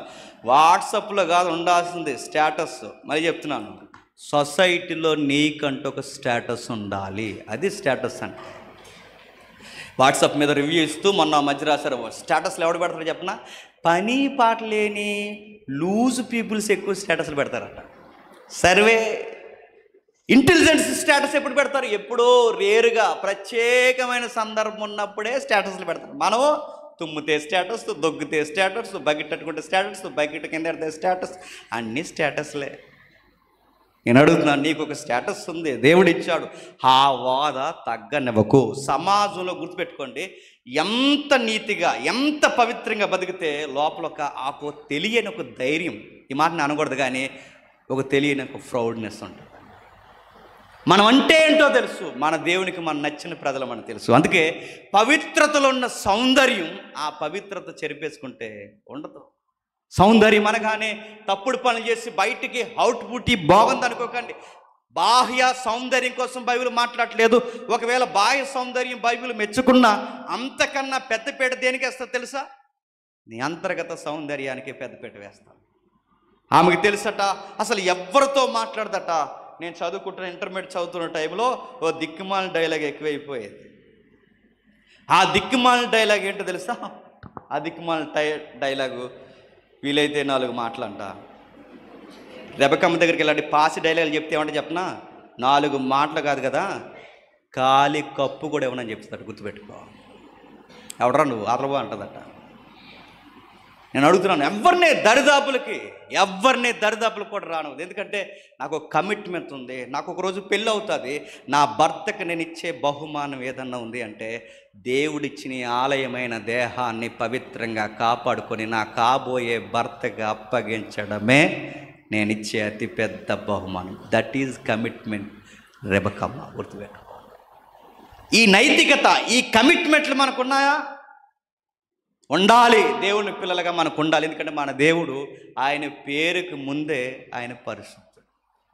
ఆయన నమ్ముకున్న బిడ్డలు మనం చెప్పుకున్నప్పుడు మనం కూడా పరిశుద్ధతకు పేటేయాలి. అవసరమైతే అక్కడి నుంచి బైబిల్ అందే పారిపో. నీ క్యారెక్టర్ లూజ్ అవుతున్న పరిస్థితుల్లో పారిపో, అక్కడ ఉండడానికి వీలు లేదు. అందుకే ఆ అమ్మాయి పురుష స్పర్శ ఎరగనది. మరో పదం రాసింది, చక్కనిది. ఇప్పుడు అడుగుతున్నానండి, ఎవరితోనూ స్నేహం చేయదు, ముఖ్యంగా మగపిల్లలతో స్నేహం చేయదంటే అందంగా లేదనా? ఫాలోయింగ్, ఈ మాట కావాలని, ఎందుకంటే యంగేజ్కి అర్థమవుద్ది. ఫాలోయింగ్ లేదనా? ఆవిడికి ఫాలోయింగ్ లేకపోవడం ఏంటి? ఆమె ఎలా ఉందట? చక్కనిదంటే చూసిన వెంటనే నచ్చుతుంది. పెండ్లి సంబంధం చూడడానికి వచ్చిన ఆయనకే నచ్చేసింది. ఎవరండి ఈ చక్కటి పిల్ల, ఎవరు తాలీకండి అని ఆయనకే, ఆ పెద్ద ఆయనకే నచ్చుతుందంటే ఆమె చూడ్డానికి కూడా బాగుంటుంది. అంటే చూడ్డానికి బాగుందంటే నాకు తెలిసి బైబిల్లో రాయబడలేదు, కానీ ఆమెకి ఎంత ఫాలోయింగ్ ఉన్న అలాంటి ఫాలోయింగ్ని చెప్పండి లెక్క చేయదు. కానీ మనం ఎలా అంటాం చెప్పనా? ఎవరైనా, ఈ మాట అంటున్నాను, అపార్థం చేసుకోకండి, లైవ్ వెళ్తుంది వాళ్ళు కూడా అపార్థం చేసుకోకండి. ఎవరైనా చూస్తున్నారనిపిస్తే చాలు వాకింగ్ స్టైల్ మారిపోద్ది. ఇస్సిస్ అనేస్తారు వాయిస్లో, ఇస్సిస్ మాట మారిపోద్ది, వాకింగ్ మారిపోతుంటుంది. ఎంత స్టైల్ వచ్చిందో. పక్కన చూస్తున్నాడా. చూస్తున్నాడు, నేను కాటికి తీసిపోదామని చూస్తున్నాడు, చేతపడేటి ఎదవలాగా చూస్తున్నాడు. చూస్తున్నాడా? ఏం చూస్తున్నాడు? ఎవడ చూసినా చూడ. పక్కోళ్ళు గాలి ఫ్రెండ్స్ ఉంటారు మనకి, నిన్ను చూస్తున్నాడు. ఆడు చూస్తే నువ్వు చూడిపోయి నాకు చెప్పుకో అని చెప్పి, నాకు చెప్పుకో, నాకెందుకు చెప్తున్నావు? ఆడెవడో ఈడు కాకపోతే ఇంకో 90 మంది చూస్తారు. నేను చూడను. మా నాన్న అంటేనే ఇష్టం, రేపొద్దున్న నా తమ్ముడు అంటేనే ఇష్టం, వాళ్ళ తర్వాత నాకు ఎవరైనా ఇష్టం ఉన్నారంటే నాకు భవిష్యత్తులో పెళ్ళైతే నా భర్త అంటేనే ఇష్టం, ఇంక ఈ కళ్ళు ఇంకెవరిని చూడవు. ఇంత కసి ఉండాలండి క్రైస్తవ ఆడపిల్లలకి, ఇంత పద్ధతి ఉండాలి, ఇంత పవిత్రత ఉండాలి, ఇంత ధన్యకరమైన జీవితాలు కలిగి ఉంటే దేవుడే మురిసిపోతాడు. దేవుడే మిమ్మల్ని ముద్దాడేంత, నా బిడ్డలనంత ఎత్తుకునేంత స్థితికి దేవుడిని మనం ఆకర్షిస్తాం. గుర్తుపెట్టుకోండి. అమ్మాయికి సరిగ్గా టైంలో అలా జరుగుతుంది. అమ్మాయి చేస్తున్న పనులన్నీ ఒక ఆయన అబ్జర్వ్ చేస్తున్నాడు. పవిత్రతకి ఇంత పెద్ద పేట వేసిన ఇలాంటి అమ్మాయికి, బాగా వినండి, ఆ సమకాలీన యూనివర్స్లో, ఆ సమాజంలో ఇంత మంచి పిల్లకి ఎలాంటి భర్త వస్తే బాగుంటాడు చెప్పండి? మిమ్మల్ని ప్రశ్న అడుగుతాను చెప్పండి. మీరు సంబంధం చూడమంటే రేవకమ్మకి ఎలాంటి వాళ్ళని చూస్తారు చెప్పండి? నెలకి 1,00,000 వద్దంట, ఆయన చూద్దారా? ఎన్ఆర్ఐ అంట, ఆయన చూద్దారా? నడుతున్నా. అలాంటి పిల్లకి ఎలాంటి వాళ్ళని చూస్తుందా? ఆ పిల్లకి మళ్ళీ చెప్తున్నాను, శాలరీ చూడదా పిల్ల, కరెన్సీ చూడదా అమ్మాయి, ఎర్రగొన్నాడా బుర్రగొన్నాడు ఇవేమీ చూడదా. ఆ పిల్ల ఏం చూస్తుంది? ఎథిక్స్ చూస్తుంది. ఎథిక్స్, నైతికత, మోరల్స్ అవి చూస్తుంది. ఆ అమ్మాయి నైతికతను బట్టే ఇష్టపడుతుంది. ఇప్పుడు అడుగుతున్నాను, ఇలాంటి చక్కటి పిల్లకి, ఇంత భయభక్తులు కలిగిన పిల్లకి ఎలాంటి అబ్బాయి అయితే సెట్ అవుతాడు? ఎలాంటోడు సెట్ అవడు? ఒకే ఒక్కడు సెట్ అవుతాడు. ఆ ఒక్కడు అద్దరిపోయే కుర్రాడు. ఈ పిల్లకి ఇంకా మించే ఉన్నాడు ఆ కుర్రాడు. ఎవరు? ఐజక్. ఐజక్ అంటే తెలుసా? ఆ పేరే బాగుంటుంది. ఐజక్ అంటే స్మైల్. ఏంటంట? స్మైల్. స్మైల్ అంటే నవ్వు. ఆ అబ్బాయి పేరే నవ్వు. నిజంగానే ఆ అబ్బాయి పుట్టాక నవ్వని ఆ వృద్ధులు నవ్వారు. ఎవరు? అబ్రహాం, శారమ్మ నవ్వారు. ఆ అబ్బాయి చుట్టూ ఉంటే ఎవరైనా ఆనందంగా ఉంటారు. ఎందుకంటే ఆ అబ్బాయితో దేవుడు ఉన్నాడు. ఆ అబ్బాయి చాలా మంచోడు. అంటే ఈ అబ్బాయే ఆ అమ్మాయికి సరైన ఈడు చూడంటే, అవును సరైన ఈడు చూడు. నేను అనుకుంటానండి, అది చదువుతుంటే మీరు కూడా అదే నమ్మండి. అసలు వీళ్ళిద్దరినే కలుపుతున్నది అబ్రహాము కాదు, వీళ్ళిద్దరినే కలుపుతున్నది ఆ పెళ్ళిళ్ళ పేరేలో వచ్చిన ఆయన కాదు, వీళ్ళిద్దరినే కలుపుతున్నది ఎవరో కాదు. ఈ పరిస్థితులను సమస్తము సమకూర్చి వెనక నడిపిస్తున్న కథానాయకుడు ఉన్నాడు. ఎవరు చెప్పండి? దేవుడే ఈ పెళ్ళిని హెవెన్లో సెట్ చేస్తున్నాడు. గుర్తుపెట్టుకోండి. పరలోకంలోని సంబంధం కొరకు డిస్కషన్ జరుగుతుంది. మన పెళ్ళికి 1,00,000 ఇస్తారా? 2 లక్షలు ఇస్తారా? 4 లక్షలైనా ఇస్తారా అన్నారు. నీ బందెత్తారు. నేను అడుగుతున్నాను, డబ్బులు చూసి పెళ్ళిళ్ళు చేసుకున్న వాళ్ళు ఉన్నారు. ఇప్పుడు విలువలు చూసి చేసుకునే వాళ్ళు ఉన్నారా? విలువలతో పెళ్ళిళ్ళు చేసుకునే వాళ్ళు, డబ్బులు చూసి చేసుకునే వాళ్ళు ఉన్నారు. కూరగాయలు అడిగాడంటే ఎంత ఇస్తారు? కనీసం నాకు 5 ఇస్తారా? పెద్దోళ్ళకి అప్పుడు పెళ్ళి చేసిన ఆ వయసు అయిన పెద్దమ్మల నాన్నని అడగండి, చెప్తారు. వాళ్ళు ఎలా చూసేవారు తెలుసా? ఇటు 7 చెప్పండి, ఇటు 7. 7 అంటే ఏంటి? అంకెలు కాదు, తరాలు. అటు 7 తరాలు చెప్పండి, ఇటు 7 తరాలు. 7 తరాలు ఎందుకు చూసేవారండి? ఎందుకు చూసేవారంటే ఈ 7 తరాల్లో ఎవడైనా వంకరోడు ఉంటే ఆ వంకరోడు బుద్ధి ఈడికి వస్తే ఈడు మన పిల్లని చేసుకుంటే జీవితం పాడైపోద్దని చెప్పి ఆ వరుసలో ఎవడైనా ఉంటే ఆ సంబంధం వద్దనేవారు. ఇటు 7 తరాల్లో ఎవరైనా వంకర మనసు ఉంటే ఆ వంకర బుద్ధి ఈ పిల్లకు వస్తే ఈ పిల్ల కాపురం చేయదని ఆ సంబంధాలు వద్దు. అందుకే వెనకాలన్న వారిని బట్టి పిల్లల పెంపకాలు ఉంటాయని 7 చూసేవారు. ఇప్పుడు 7 చూడలేదు. 4 ఇస్తారా? చెప్పండి.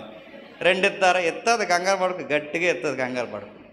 కరేపోకు కోసం వాళ్ళ అమ్మకి వీడియో కాల్ చేసి వచ్చేస్తుంది, కంగారు పడకు. నీకు రాదు. ఇప్పుడు కాపురాలు అలాగ ఉన్నాయి. తుమ్మితే వీడియో కాల్, దొగ్గితే వీడియో కాల్. కాపురాలు చేసి మనుషులు తక్కువైపోయారు, అప్డేట్ వీడియో కాల్ చేసే వాళ్ళు ఎక్కువైపోయారు. కేవలం సరిగా పప్పు ఏగలేదని వాళ్ళ అమ్మ కంప్లైంట్ చేసే వాళ్ళు ఉన్నారు తెలుసా? ప్రతిదీ రోజు అడుగుతున్నాను, ఈ అమ్మాయి అలాంటిది కాదు, చక్కటి అమ్మాయి. ఇలాంటి అమ్మాయికి ఎవరు బాగుంటారంటే ఐజాకే బాగుంటాడు, ఇస్సాకే బాగుంటాడు. ఇస్సాక్ గారికి ఉండే విలువలేంటి?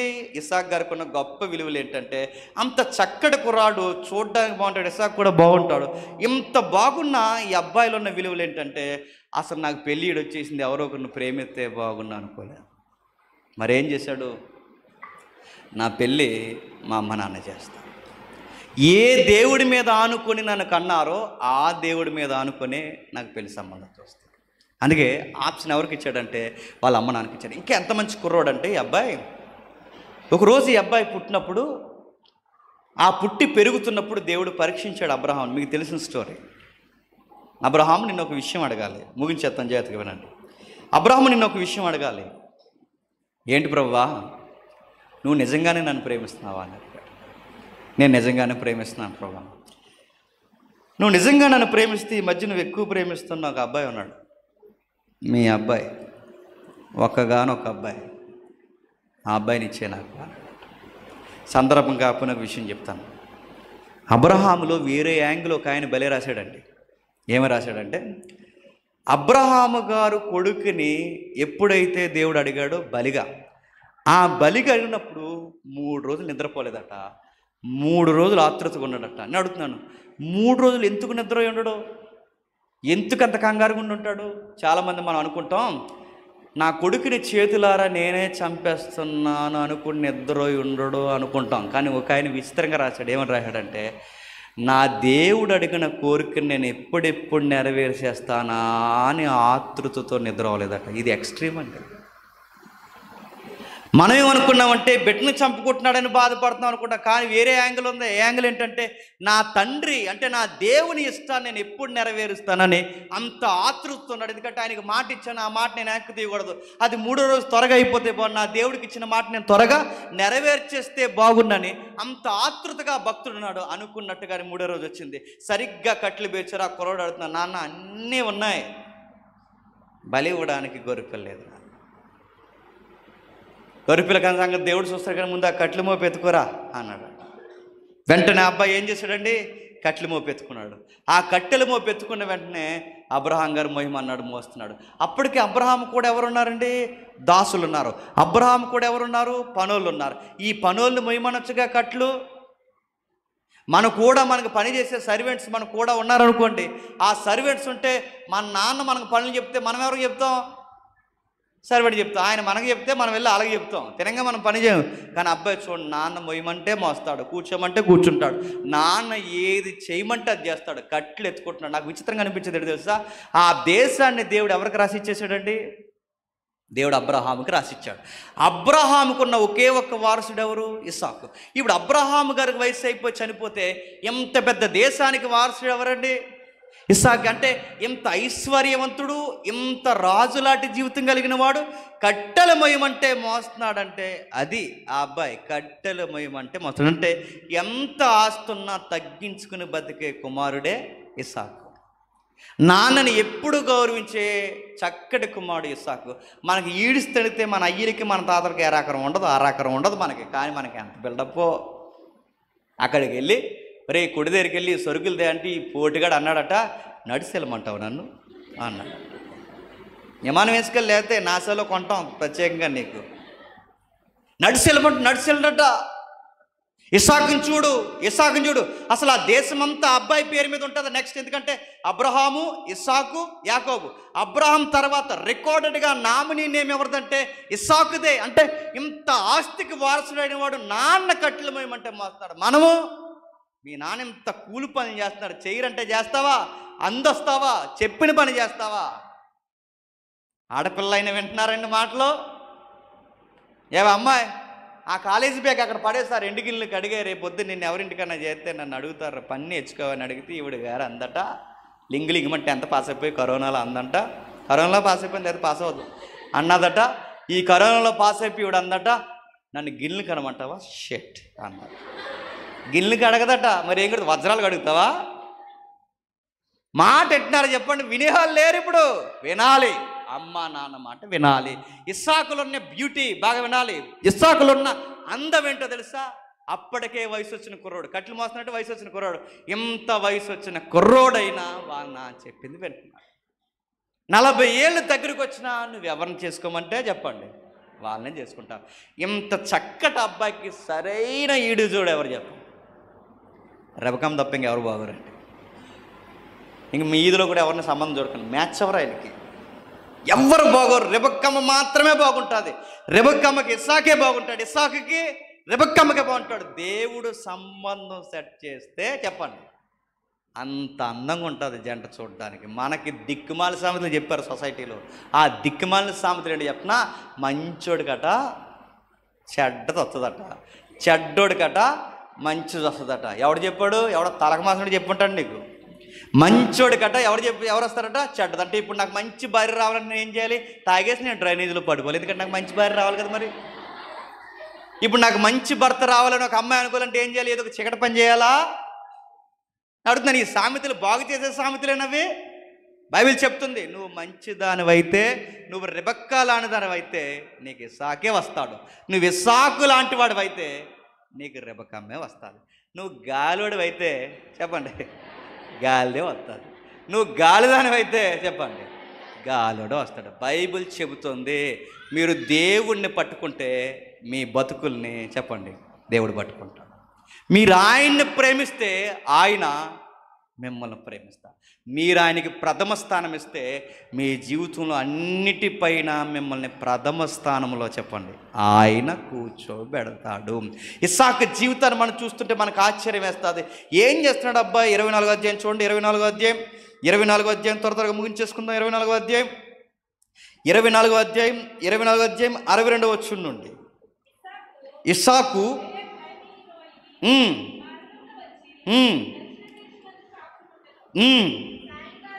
సాయంకాలమున ఇస్సాకు పొలములో ధ్యానింప బయలు వెళ్ళి, కుర్రాడు ఏం చేస్తున్నాడండి? పొలములో ధ్యానింప బయలు వెళ్ళి. మూలంలో ఏముందో తెలుసా? వాడుకలు ఏముందో తెలుసా? ఇస్సాకు సాయంత్రం అయితే ఎక్కడికి వెళ్తాడట? ప్రార్థన చేయడానికి వెళ్తాడట. ఏంటి ఇంత చక్కటి కుర్రోడు చూడండి, సాయంత్రం అయితే ప్రార్థన చేయడానికి వెళ్తాడట. మరి అడుగుతున్నాను కుర్రోల్ని, మీరు సాయంత్రం అయితే ఎక్కడికి వెళ్తారు?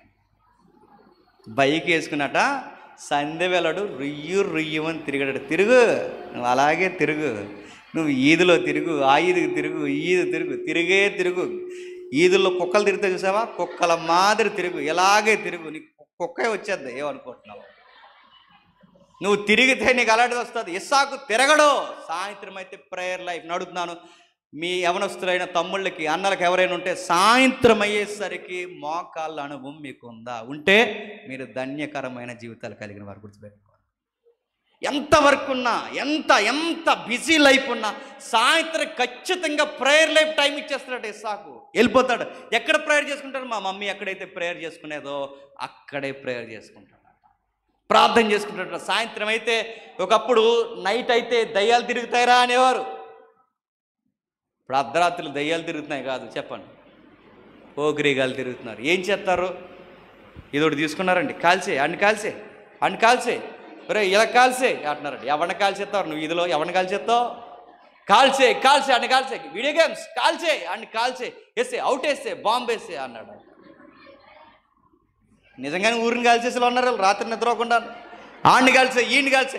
సాయంత్రం అయితే ప్రేయర్లో కూర్చునే పిల్లగాళ్ళుగా మీరున్నారు. నిజంగా మిమ్మల్ని బట్టి నేను ఆనందిస్తున్నాను. సాయంత్రం ప్రేయర్ లేపులో ఇలాంటి సభల్లో కూర్చునే యవనస్తులేరండి, కరువైపోయారు ఊర్లో. ఇలాంటి యవనస్తులు సదస్సులు పెడితే సంఘాలకు వచ్చి కూర్చునే వాళ్ళు లేరండి. క్రైస్తవ మీటింగ్లు జరిగితే ఆ మీటింగ్స్లో సేవకులకి సహకరించే యవనస్తులేరి, ఒక బైబిల్ స్టడీ ఎరిగిన యవనస్తులేరి, రోజు బైబిల్ చదువుకునే అలవాట్లు ఉన్న మగపిల్లలేరి. ఎవడో రమ్మన్నాడట, రారా సరదాగా అలా వెళ్దాం, అక్కడికి వెళ్ళి తిందామన్నారు. ఏం తింటావు? పానీపూరి తింటారట. పానీపూరి తిన్నాక పుట్టో. ఆ పానీపూరి ఎంత శుభ్రంగా ఉందో వీడియోలు చూడు. స్నానం చేయకుండా వచ్చేస్తాడంటాడు. ఇంకా కొన్ని అడగండి నన్ను. ఆ వరంగల్లో విచిత్రమైన జరిగింది, నన్ను అస్సలు అడగండి. మీరు చూడండి, వరంగల్ వీడియోని కొట్టండి, కనబడుతుంది. దెబ్బగా పానీపూరి తినరు మీరు. ఎంత దారుణం అడుగుతాను. ఆ పూరి ఇంట్లో అమ్మ వండిన వంట నీకు నచ్చదు, కానీ సాయంత్రం సిరితిలు తిరుగుతున్నావా? సాయంత్రం అయితే రోడ్డు మీద తిరుగుతున్నావా? సాయంత్రం అయితే అన్ని పనులు చక్కబెట్టుకుని బైబిల్ పట్టుకుని కాస్త ఒక అధ్యాయం చదివి ప్రార్థన చేసుకో. దేవుడు నీకు ఇవ్వాలనుకుని గుప్పుట్లో పెట్టుకున్నవి చాలా ఉన్నాయి. మిస్ చేసుకోక మళ్ళీ చెప్తున్నాను. నీ ఎడల, నా ఎడల, నా ఎడల, నీ ఎడల, మన అందరి ఎడల దేవుడు ఎన్నో ప్రణాళికలు కలిగి ఉన్నాడు. ఎన్నో బహుమానాలు తన దక్షిణ హస్తము చేత పట్టుకుని ఉన్నాడు. అవన్నీ మనకి ఇవ్వాలనుకుంటున్నాడు. ఆయన మనకు అవి ఇవ్వాలి అంటే నువ్వు ఆయన దగ్గరికి సంధ్యవేళ రావాలిగా, ప్రార్థించాలిగా. దేవా ఏంటి నా జీవితం ఏంటని నువ్వు అడగాలిగా. నాకు వయసు వచ్చింది ప్రభా, నా వివాహాన్ని నువ్వే నడిపించని అడగాలిగా. నా ఉద్యోగ పరిస్థితి ఏంటని నువ్వు అడగాలిగా. నా చదువు తగ్గ స్థితిగతులు ఏంటని నువ్వు అడగాలిగా. నువ్వు అడగో, నువ్వు పానీపూరి తినడానికి వెళ్ళిపోతావు. నువ్వు అడగో, నువ్వు రెస్టారెంట్లు తిరగడానికి వెళ్తావు. ఆ గాలిగోడితో వెళ్ళి ఆ పిట్టగోళ్ళ మీద కూర్చోడానికి టైం అంతా అయిపోద్ది. నేను అడుగుతున్నాను, నేను ఎంతో చదువుకున్నా, జీవితం బాగుపడలేదు. ఎందుకు బాగుపడుతుంది? ఏది దేవుడేడి జీవితంలో? మన జీవితంలో ప్రార్థన, మన జీవితంలో బైబుల్, మన జీవితంలో సంఘ సహవాసాలు, సేవకులతో సహవాసాలు మనకు లేకపోతే, మన జీవితాల్లో ప్రార్థనా జీవితం లేకపోతే దేవుడు మనకి ఇవ్వాలనుకున్నవి కూడా మన దగ్గరికి రావు. చక్కటి పెట్టినిచ్చాడు, వెళ్ళి ప్రేయర్ చేసుకుంటున్నాడు. ఎవరో ఒక వ్యాఖ్యానకర్త అన్నాడు, అక్కడికి వెళ్ళి అబ్బాయి ప్రేయర్ చేస్తున్నాడంటే ఇప్పుడు ఆయన ప్రేయర్ పాయింట్లో ఖచ్చితంగా ఏ పాయింట్ ఉంటుంది చెప్పండి? తన మ్యారేజ్ కొరకు ఆ పాయింట్ ఉంటుంది ఖచ్చితంగా. ఎన్నో విషయాలు ప్రార్థిస్తాడు, కానీ అదే ప్రార్థనా జీవితంలో ఖచ్చితంగా తన కాబోయే భార్య కోసం ప్రార్థిస్తాడా, ప్రార్థించడా చెప్పండి? బైబిల్ ఏముందో తెలుసా? చూడండి ఒకసారి, సామెతల గ్రంథం. ఐఫోన్ కన్నా గిఫ్ట్ ఉంది అక్కడ చూడండి. సామెతల గ్రంథం 19వ అధ్యాయం, సామెతల గ్రంథం 19వ అధ్యాయం 14వ వచనం. సామెతల గ్రంథం 19వ అధ్యాయం 14వ వచనం.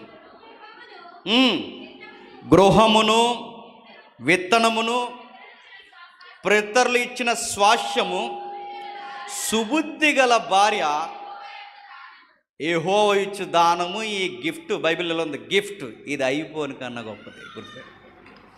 పితరులు ఇచ్చిన ఆస్తులు ఉంటాయిగా, తాత నాన్న దగ్గర నుంచి వచ్చే ఎకరాలు ఉంటాయిగా, ఆ ఎకరాల కన్నా గొప్ప ఆస్తి ఎవరో తెలుసా? దేవుడిచ్చే చక్కటి బహుమానమైన భార్య. అందుకే భార్య దొరికిన వానికి ఏం దొరుకుతుందట? మేలు దొరుకుతుంది. మేలు అంటే జీమెయిల్ కాదు, బ్లెస్సింగ్స్. నీకు చక్కటి భార్య ఉండాలి. మళ్ళీ అడుగుతున్నాను, మీ తాతలు సంపాదించిన ఆస్తులు నీకు నిలబడాలన్నా వెనకాల సరైన ఆవిడ ఉండాలి. లేకపోతే అన్నదమ్ములు మీరు విడిపోతారు, కాపురాలు విడిపోతాయి, మీ అమ్మ నాన్నకి అనవట్టకుండా అయిపోతావు, చివరికి కుమిలిపోతావు. ఆవిడ వచ్చిన తర్వాత అన్నదమ్ములు నిలదీసేసి నేను ఎలా అయితే కలుసున్నో నాకు వేరేగా కావాలి, ఏం చేయమంటావే?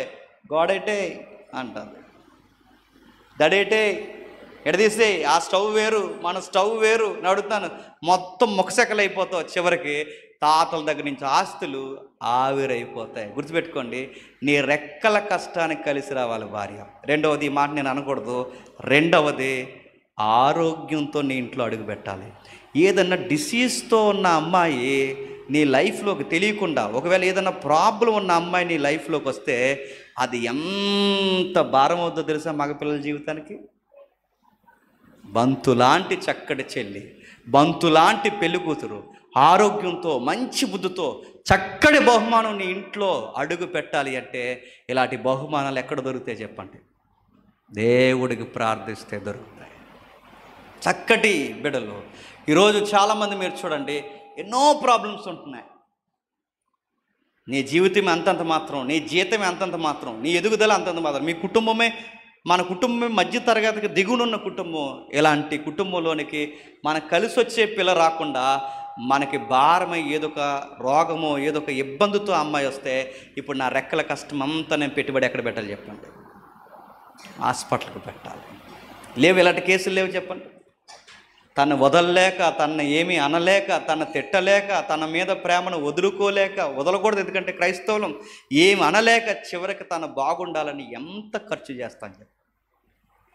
కానీ అమ్మాయిని దేవుడు చూడండి బంగారం లాంటి తల్లినిచ్చాడు. ఇలాంటి ప్రార్థనాపరుడైన ఈ కుమారుడికి చక్కటి బిడ్డ అన్ని విధాలుగా బాగుంటుంది. ఆరోగ్యంలో బాగుంటుంది, చూడడానికి బాగుంటుంది, జ్ఞానంలో బాగుంటుంది, విలువల్లో బాగుంటుంది. ఇంకా చెప్పాలంటే తన శీలం కాపాడుకోవడంలో ఎంత పవిత్రంగా ఉంటుందో అలాంటి బిడ్డను తెచ్చే దేవుడు బంగారు బొమ్మలో పంపించాడు. అప్పటికే ఇస్సాకు గారికి ఎవరు చచ్చిపోయారండి? వాళ్ళ అమ్మగారు చచ్చిపోయారు. ఎవరు చనిపోయారు? శారమ్మ చచ్చిపోయింది.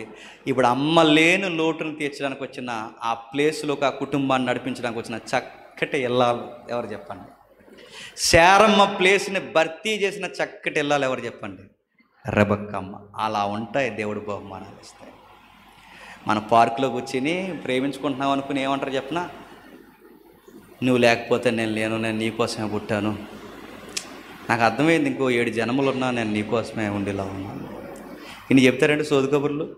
నేను నీకోసమే పుట్టాను, నేను నీకోసమే పుట్టాను అంటారా?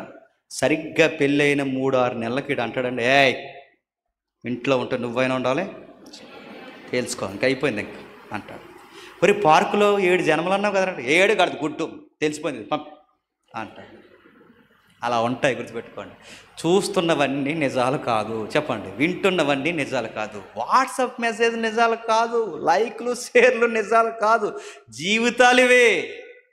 ఎవడ గుండెల్లో ఏ చీకటి ఉందో నీకు తెలియదు, నాకు తెలియదు.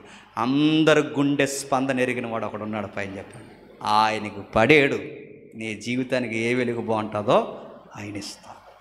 నేను ముగించేస్తాను. ఎలాంటి లక్షణాలు ఉన్నాయి అమ్మాయి కంటే, సామెతల గ్రంథం మీరు ఇంటికి వెళ్ళిన చదవండి. గుణవతి ఉంటుంది తెలుసు కదండి. ఆ గుణవతికి ఉండే లక్షణాలు, ఆవిడ గుణవతి అనడానికి లక్షణాలు ఏంటి? ఎర్లీ మార్నింగ్ లేచి భోజనం వండుతుందట. తన యజమానికి ఎప్పుడు లాభప్రాప్తికి లోటు కలిగినదట. తన ఇంటి వారు కూలోళ్ళందరికీ ఆవిడ లెక్కలు కడతా, అంటే ఫైనాన్స్ కూడా చాలా బాగా వస్తుందట. చాలా డబ్బుని సేవ్ చేస్తూ ఆ సేవింగ్ చేసిన మనీతో పొలాలు కొంటుందట. ఇంకా ఏం చేస్తుంది, కుటుంబంలో ఎవరెవరు ఏం మాట్లాడుకుంటున్నారు, ఎలా నడుస్తున్నారో ఇవన్నీ మెయింటైన్ చేస్తుందట. ఇన్ని క్వాలిటీస్ ఈ అమ్మాయికి వస్తే ఆ చివర్లు అంటాడు, ఈ గుణవతికి ఇన్ని లక్షణాలు ఎలా వచ్చాయంటే ఆ 31వ అధ్యాయం చివరి వచనంలో అంటాడు, యెహోవా యందలి చెప్పండి భయభక్తులు కలిగింది గనక ఈ గుణవతికి అన్ని లక్షణాలు వచ్చాయట. ఇప్పుడు చెప్పండి, దేవుని యందు భయభక్తులు ఉన్న పిల్లలు ఎలా ఉంటారంటే బైబిల్ స్ట్రైట్గా చెప్తుంది, మోమాటం లేకుండా చెప్తుంది. ఎస్, వాళ్ళకి ఆ విలువలు ఉంటాయి. ఆ విలువలు ఉన్న బిడ్డలు కుటుంబాన్ని ప్రేమిస్తారు, తల్లిదండ్రులను ప్రేమిస్తారు, భర్తను ప్రేమిస్తారు, డబ్బుల విషయంలో, ఆరోగ్య విషయంలో, ప్రతి విషయంలో నమ్మకం ఉంటారు. వాళ్ళ ఆకలి తీర్చడానికి వీళ్ళ ఉదయాన్నే లేస్తారు. ఇప్పుడు చెప్పండి, ఇవే లక్షణాలు ఎవరికి ఉన్నాయి చెప్పండి? రెబెక్కమ్మకు ఉన్నాయి. రెబెక్కమ్మకు ఉన్నాయని ఎలా చెప్పగలమంటే, ఆ వయసులో ఉన్న పిల్ల ఆ ఎండకు పడో లేకపోతే ఆ మంచుకు ఉదయాన్నే తడుస్తూనో మొత్తం మీద 6 బయటికి ఎక్కడి నుంచో కడవబట్టుకుని ఆ బావు దగ్గరకు వస్తుందంటే తనకు దాహం వేస్తుందనా, తన ఇంటి వారందరికీ దాహం తీర్చాలనా?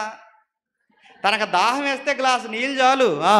తనకు దాహం కాదు, ఇప్పుడు తన దాహమే కాదు చెప్పండి, తన ఇంటి వారి దాహాన్ని కూడా తీర్చాలనుకుందంటే ఈ పిల్ల ఇంటి పని ఎరిగిన పిల్ల, కష్టపడే పిల్ల. అందుకే ఈమె ఎలాంటిది తెలుసా, ఈమెకు గుణవతికి ఉన్న లక్షణాలు ఉన్నాయి.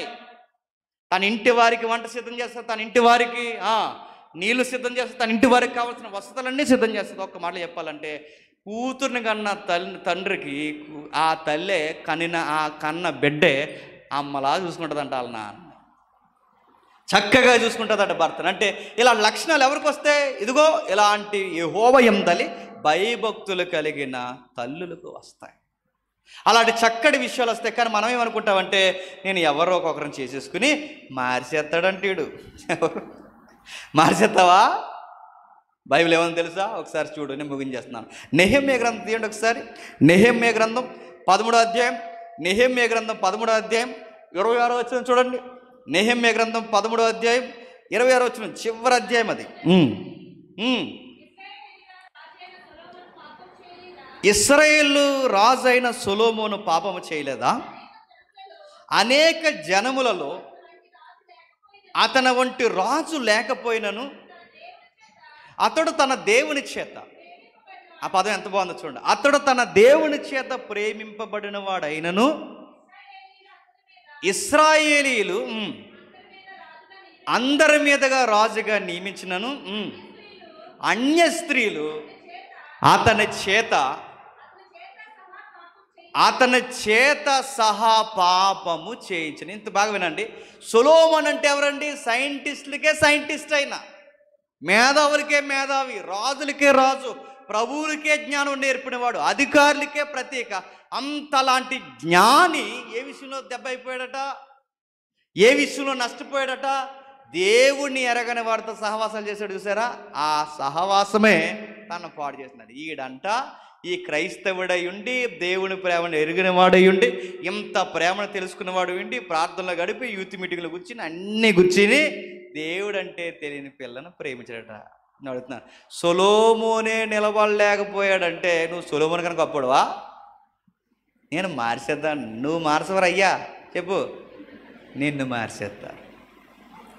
చాలామంది ఆడపిల్లలు కూడా ఏమన్నారంటే, మంచోడనియా, కొన్ని ఫోన్లు వస్తాయండి, మంచోడనియా, చాలా అందరినీ గౌరవిస్తాడనియా, మంచి శాలరీ అనియా, నా కోసం అప్పుడప్పుడు చర్చి కూడా వస్తాడనియా, అలాగనియా ఇలాగనియా. అమ్మా నువ్వు ఎంతన్నా చెప్పు, ఆయన విశ్వాస కాదా?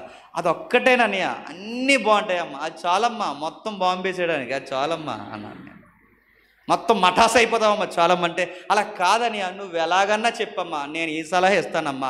ముందు అలాగే అంటారమ్మా, నువ్వు వాళ్ళని మారుస్తాను అనకమ్మా, చెప్పు, నిన్నే వాళ్ళు మార్చేస్తారు. లాస్ట్కి ఒక మాట అంటారు, ఉంటే ఉండు లేకపోతే పో అంటే తర్వాత నువ్వు ఏం చేయగలవు అమ్మా. బైబిల్ చెబుతుంది జాగ్రత్త, పెళ్ళిళ్ళ విషయంలో జాగ్రత్త, బంధాల విషయంలో జాగ్రత్త.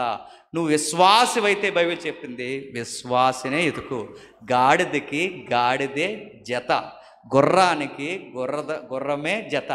గాడిదకి గుర్రానికి సెట్ అవ్వదు. నువ్వు గాడిదవైతే ఇంకా అంతకంటే డీటెయిల్గా అడగండి, గాడిదే మ్యాచ్ అవ్వదు. చీకటికి వెలిక్కి మ్యాచ్ అవ్వదు. విశ్వాసికి అవిశ్వాసికి పొంతన కుదరదు.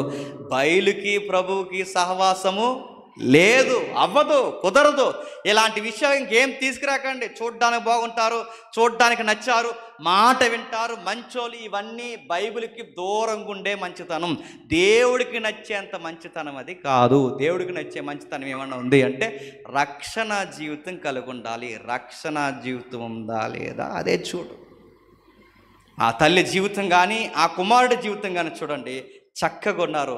ఆ చక్కటి జీవితం ఈ రోజుకి మనకి వాళ్ళ వివాహ బంధం ఎలా ఉందండి? మన జీవితాన్ని సవాల్ చేస్తున్నట్టు.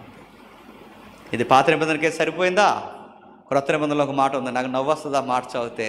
చూడండి ఒకసారి, మొదటి కొరింథీ పత్రిక 7వ అధ్యాయం, 7వ అధ్యాయం 35వ వచనం చూడండి. 1 కొరింథీ పత్రిక 7వ అధ్యాయం యోగ్య ప్రవర్తనకై తొందర ఏమీ లేక. ఈ టెక్స్ట్ దేనికి సంబంధించిందో తెలుసా? పెళ్ళికి సంబంధించి. అక్కడ పౌలు గారు ఏ పదం వాడుతున్నాడు? తొందర ఏమీ లేక. మనకు అన్ని విషయాలు బాగానే ఉంటాయి, ఎక్కడ తొందర వచ్చేద్ది? చూసిన వాళ్ళల్లా నచ్చేస్తుంటారు మనకు. ఆ సంబంధం బాగానే ఉంది, ఈ సంబంధం బాగుంది, అందరూ బాగున్నాడుతున్నాను. కాలేజీకి వెళ్ళినా నచ్చేస్తుంటారు, ఈదులో నడిచిన నచ్చేస్తుంటారు, వెనకాల ఎవరైనా వచ్చేస్తుంటే నచ్చేస్తుంటారు, అన్నీ నచ్చేస్తుంటాయి. నీకు ఎందుకంటే కళ్ళు పోయినాయి, నీకు అన్నీ నచ్చేస్తాయి. నీకు బైబిల్ చెప్తుంది తొందరొద్దు జాగ్రత్త, తొందరొద్దు జాగ్రత్త. సంసారం అనేది బిగ్ పిక్చర్, జాగ్రత్త జాగ్రత్త. సంసారం అనేది సముద్రం అన్నారుగా, జాగ్రత్త.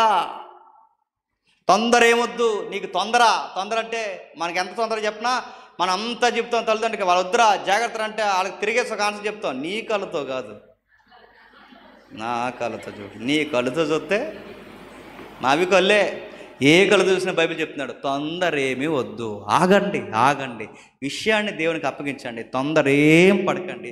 మీరు వివాహం కోరితే మీకు చక్కటి వివాహం చేసే దేవుడే, మీ చదువులను ఆస్వాదించేది దేవుడే, మీ యవ్వన జీవితాల్ని సంసారమయంగా మార్చేది దేవుడే. ఆయనకి విషయాన్ని అప్పగించండి, తొందర పడిపోకండి. చాలామంది పాస్టర్ గారి దగ్గరికి వచ్చి ప్రార్థన చేయమంటారు, పాస్టర్ గారు నాకు పెళ్లి చేసుకోవాలనుకుంటున్నానండి, దేవుని చిత్తం ఏంటో చెప్పండి. ఫలానా అమ్మాయిని అనుకుంటున్నానండి. ఇంకా అనేసుకుంటే ఇంకెందుకు దేవుని చిత్తం? నువ్వు అనేసుకున్నావు ఆల్రెడీ, నువ్వేం అనుకోకుండా అడుగు. ఆల్రెడీ అనేసుకుని డిసైడ్ అయిపోయి ఆ ఫోటో కూడా డీపీ వేసుకుని వచ్చి దేవుని చిత్తం ఏంటో చెప్పండి. దేవుని చిత్తం ఏంటో డీపీ చెప్తుంది, నీ చిత్తం. పాస్టర్ గారు చెప్పండి ఫలానా అబ్బాయి అనుకుంటున్నాను, దేవుని చిత్తం ఏంటి చెప్పండి. దేవుని చిత్తం ఏంటి? నువ్వు అసలు ఏమీ తెలియనప్పుడు అడగాలి. దేవుని చిత్తం ఏంటి? దేవుని చిత్తం ఒకటే, విశ్వాసిని పెళ్లి చేసుకోవాలి. దేవుని పిల్లలనే జత కట్టాలి. జత కట్టమంటే లవ్ చేసుకోమని కాదు, మ్యారేజ్ చేసుకోవాలి. తర్వాత మీరు ఇంటికి వెళ్తే చదవండి, దావీదు జీవితం కానీ యోసేపు జీవితం కానీ, ఇలా ఎవరి జీవితాలు మీరు కదపండి, ఒక అందం ఉంటుంది వాళ్ళ జీవితం. దావీదట అప్పట్లేదు, ముగించేస్తున్నాను. దావీదు చూడడానికి బాగుంటాడు. దావీదు కొరకు ఇంట్రడక్షన్ ఇలా ఉంటుందండి. ఆ అబ్బాయి నేత్రాలు బాగుంటాయట, చూడడానికి అందంగా ఉంటాడట, చక్కనోడట. దావీదు దేవుని కోసం వచ్చాడని చెబితే సరిపోయే మాట, చూడ్డానికి బాగుంటాడు, ఎర్రగా ఉంటాడు, తల బాగుంటుంది, ఇవన్నీ ఎందుకు చెప్తున్నాడు దేవుడు? ఎందుకంటే ఇన్ని క్వాలిటీస్ ఆ అబ్బాయికి ఉన్నా చెప్పండి, లవ్వు సెదారం అని తిరగలేదని మనకు అర్థం అవ్వాలని ఆ పదాలు రాశాడు, గుర్తుపెట్టుకోండి. ఎర్రగా మనం ఉన్నాం అనుకోండి, చెప్పండి మనం ఎలా ఉంటామండి? అందరికి పేర్లు పెట్టుకుని ఒరే కాకి ఒరే అని అందరి పేర్లు పెడతాం. దావీదు ఎర్రగొన్నా తన మనసు దేని మీద లేదు చెప్పండి? తన రంగు మీద లేదు. తనకి చక్కటి నేత్రం ఉంటుంది బైబిల్లో. ఆయన ఐస్ చాలా బాగుంటాయండి చూడడానికి. అంత కళ్ళు అంత అట్రాక్షన్గా ఉన్నా ఆయన మనసు తన కళ్ళు మీద లేదట. అంటే తనకి బాహ్య సౌందర్యం ఎంతున్నా తన మనసు దాని మీద లేదు. మరి దేని మీద ఉంది?